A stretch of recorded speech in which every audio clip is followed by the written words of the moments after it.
তো আল্লাহ বলেন, ইন্নাকা কাদিহুন ইলা রাব্বিকা কাদহান ফামুলাকি। হে মানুষ, তুমি তোমার রবের কাছে পৌঁছা পর্যন্ত কঠোর পরিশ্রম করতে হবে, তারপরে তুমি তোমার রবের সাক্ষাৎ পাবে।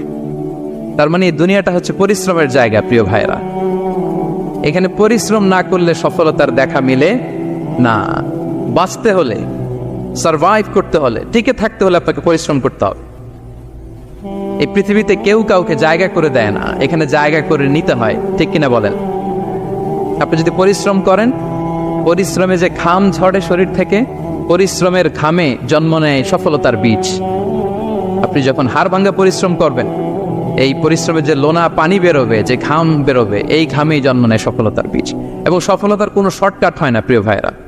অনেকে অল্পতে সফল হতে চায়, শর্টকাট খুঁজে, আসে না? নাই না, সফলতার জন্য আপনাকে লং কাটে যেতে হবে। ওখানে কোনো লিফট থাকে না, সিঁড়ি বেয়ে উঠতে হয়।